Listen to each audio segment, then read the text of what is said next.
तो next comes the peninsular reverse.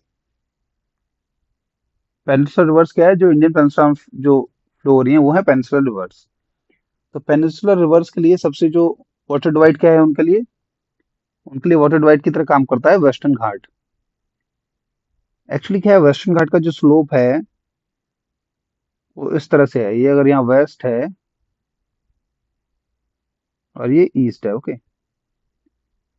तो this is also slope of Indian peninsula. तो western घाट से जो भी रिवर ईस्ट की तरफ जाएगी तो वो फ्लो होती है टुवर्ड्स बे ऑफ बंगाल और other flow towards Arabian sea, अरे साइड रहेगी तो ओके। तो most of the major rivers जो है पेनिनसुला की, वो जैसे कि महानदी है, गोदावरी है, कृष्णा है, कावेरी है, वो ईस्टवर्ड फ्लो होती हैं, क्योंकि जो पेनिनसुला का स्लोप है किधर की तरफ है? Towards east. ये हमने इससे पहले चैप्टर में पढ़ा था, तो आप लोग उसको जाके रेफर कर सकते हैं। दीज रिवर्स में एक deltas eight there mouths. Deltas क्यों बना रही है? कि बहुत सारा सिल्ट कैरी कर रही है, और दूसरी बात कि इनका जो वाटर क्वांटिटी बहुत ज्यादा हो जाता है और स्पीड स्लो हो जाती है जब ये अराउंड सी पहुंचने वाली होती हैं। There are numerous small stream flowing west of the Western Ghats. The Narmada and Tapi, Narmada और तापी जो दो इंपोर्टेंट रिवर किधर की तरफ फ्लो करती हैं? वेस्टवर्ड फ्लो करती हैं। वो फ्लो करती हैं वेस्ट की तरफ, okay, Narmada and Tapi. Next we will discuss Narmada river basin. तो नर्मदा रिवर जो निकलती है अमरकंटक के हिल से निकलती है, उसका फ्लो करती है towards west through rift valley between between Vindhya and Satpura, okay. ये विंध्याचल रेंज है और ये सतपुड़ा रेंज है, ओके। इन दोनों के बीच में हमारी फ्लो करती है Narmada river. Here is the Narmada river flowing in a fault, okay.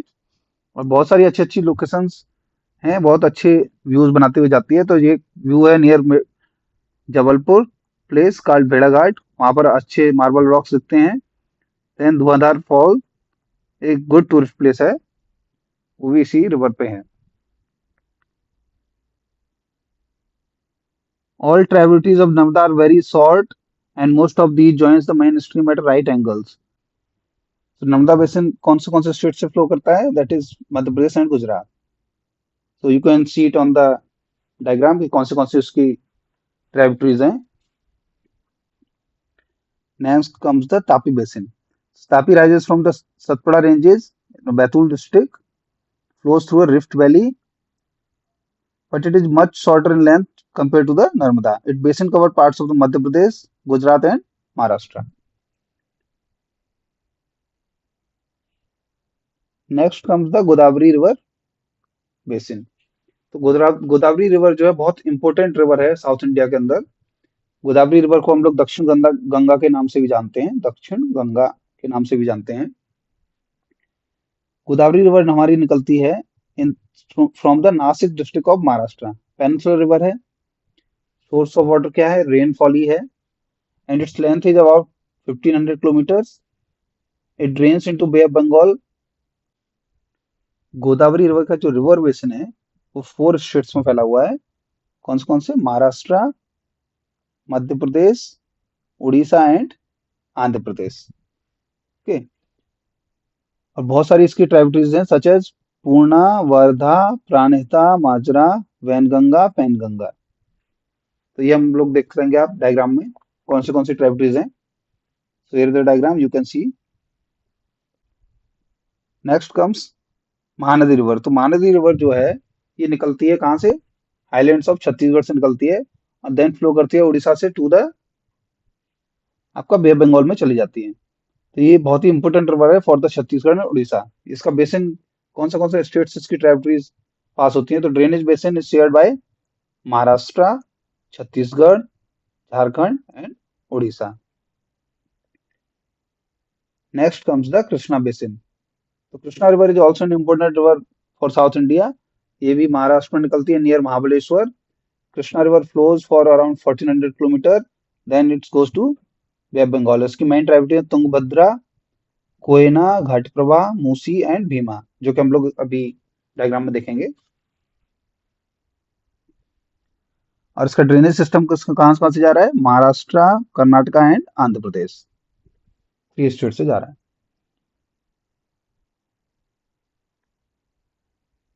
Then सबसे इंपॉर्टेंट रिवर जो है साउथ इंडिया के लिए कावेरी बेसिन। तो कावेरी रिवर जो है वो बहुत ही इंपॉर्टेंट है क्योंकि इसके ऊपर बहुत डिस्प्यूट भी होता है इसकी वाटर शेयरिंग को लेकर। तो Kaveri river rises in Brahmagiri range of the western Ghat. ये कर्नाटका में से निकलती है। It reaches the bay of Bengal in south of the Cuddalore in Tamil Nadu. Total length of river is 760 kilometre and it's main tributaries Amaravati, Bhavani, Hemavati and Kabini, जो कि हम डायग्राम में देखेंगे। It is a basin drains the part of the Karnataka, Kerala and Tamil Nadu. And Karnataka और तमिलनाडु के बीच dispute रहता है इस रिवर्स के वाटर को शेयरिंग को लेके।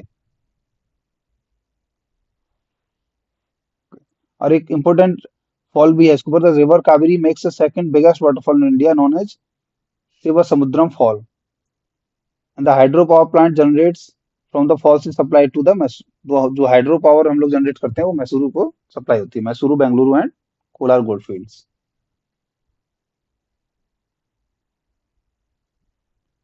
अब इन मेजर रिवर्स के अलावा कुछ छोटी छोटी रिवर्स भी हैं जैसे कि Damodar, Brahmani, Baitarani and Subarnarekha are some of the notable examples. तो एक बार इन सब रिवर्स को हम लोग मैप पे देख लेंगे। ओके, तो यहाँ है गोदावरी रिवर, ये है Krishna river, then Kaveri river. Okay, और ये इंपोर्टेंट ट्राइब्यूटरीज दिखाई हुई हैं जैसे तुंगभद्रा रिवर, इसकी ट्राइब्यूटरीज है। और ये है महानदी रिवर, चिल्का लेक जो कि उड़ीसा में है, उसको यहाँ शो किया गया है। Okay, so now we will discuss lakes. Lakes जो है हमारे इंडिया के अंदर बहुत सारी लेक्स हैं। लेक्स का जो इम्पोर्टेंस है अपने आप में बहुत ज्यादा है। जैसे कि श्रीनगर के अंदर डल लेक है, फेमस है टूरिस्ट एक्टिविटीज के लिए। नैनीताल के अंदर लेक है, वो भी फेमस है, टूरिस्ट प्लेस है। तो India has many lakes, these differ from each other in size and their characteristics. Most of the lake are permanent and some contain water only during the rainy season. तो permanent कौन सी रहेंगी? जो mostly close to the glacier and जो Himalayan river है उनके पास रहेंगी तो वो परमानेंट रहेंगी। एंड जो पेनिनसुलर रीजन रहेंगी वो ड्यूरिंग ओनली रेनी सीजन रहेंगे ना। तो there are some lakes which are result of the action of the glaciers, ice sheets, while others have been formed by the wind, river, and action of the human activities. Lakes कई तरह से form हो सकते हैं, जैसे कि हमारे oxo lake बनते हैं, that is due to the meandering of the rivers. कुछ बहुत ज्यादा सिल्ट एंड डिपोजिशन अपने साथ लेके आते हैं, उसको कैरी नहीं कर पाते हैं, तो उनका कोर्स जो है कट जाता है और वो ऑक्सो लेक फॉर्म करते हैं। सपोज एक मेंडरिंग रिवर इस तरह से आ रही है और वो क्या कर देती है, यहाँ पर डिपोजिशन स्टार्ट कर देती है इस जगह पे, उसका कोर्स चेंज हो जाता है ना, then it course will become like this. और ये जो कट जाएगा अलग, then this will become,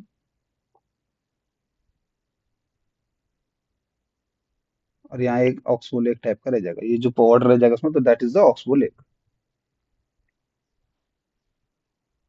then spit and bars also form lagoons in the coastal area. These are Chilka Lake, Pulicat Lake are example and Kolleru Lake are example of it. So most of the freshwater lakes हैं वो कहाँ है? Himalayan reason में ही है, because they are of the glacial origin.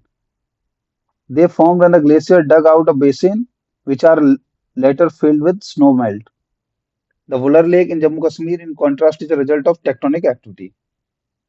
Wular lake किससे बनी है? Tectonic activity से बनी है। It's the largest fresh water lake in India. कौन सा? Wular lake.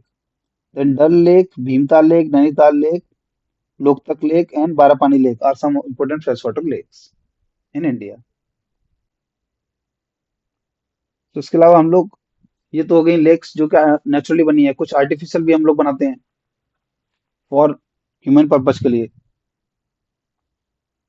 So for the generation of the hydel power has also led the function of the lake such as Guru Gobind Sagar Lake. Okay. तो lakes का हमारा life में बहुत important है क्योंकि हमें इससे क्या मिलता है? वाटर मिलता है, और ये हेल्प करती हैं इन टूरिज्म। अगर प्लेन्स में देखें तो एग्रीकल्चर में हेल्प करती हैं, and also help in producing the electricity. Then comes what is the role of rivers in the economy. Economy का क्या, रिवर्स का क्या रोल है?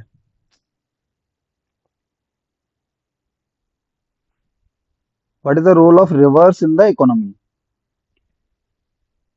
तो अगर हम लोग देखें तो जो नॉर्दर्न प्लेन है, वहाँ का क्या है, मेन प्रोफेशन क्या है, इकोनॉमिक एक्टिविटी क्या है उनका, एग्रीकल्चर। तो एग्रीकल्चर के लिए क्या एसेंशियल है, वाटर एसेंशियल है एज इरिगेशन। तो जहां पर रिवर होंगे वहां क्या होगा, प्रोडक्टिविटी अच्छी होगी। दूसरी चीज, ह्यूमन सेटलमेंट रिवर के आसपास होंगे, और रिवर्स को हम एज ए नेविगेशन भी यूज कर सकते हैं। तो हमारे जो रिवर्स हैं हाइड्रो पावर जनरेशन में भी हमको हेल्प करते हैं। So using rivers for irrigation, navigation, hydropower generation is of special significance, particularly to the country like India. Then comes the river pollution. What do you mean by river pollution? तो river pollution में क्या है कि जब हम क्या करेंगे कि जो अनप्रोसेस्ड वेस्ट है इंडस्ट्रीज से, म्यूनिसिपल वेस्ट जो है और एग्रीकल्चर वेस्ट जो है, अगर हम उसको डायरेक्टली रिवर में फाइट कर देंगे बिना किसी प्रोसेसिंग किए, तो हमारा रिवर का वाटर क्या है, पॉल्यूट होगा। पॉल्यूट होने से क्या है, वो हमारा पोर्टेबल पीने लायक नहीं रहेगा, डायरेक्टली यूज नहीं कर पाएंगे। So the growing domestic, municipal, industrial, and agriculture demand for water from the rivers naturally affect the quality of the water. As a result, more and more water is being drained out of the river, reducing their volume. एक तो है कि हम बहुत ज्यादा volume उससे निकाल रहे हैं, दूसरा on the other hand heavy load of untreated sewage and industrial effluents are emptied into the river. तो इससे क्या हो रहा है, उसकी क्वालिटी क्या होती जा रही है, डिग्रेड होती जा रही है। तो इसीलिए missions like Namami Gange start किया गया है भारत सरकार द्वारा, जिससे कि हम लोग गंगा रिवर को वापस से रिजुविनेट करें और उसमें जो पॉल्यूशन है उसको रिड्यूस करें। Okay, so thank you very much. I will come up shortly with chapter 4। Please like, share and subscribe e Gyan course.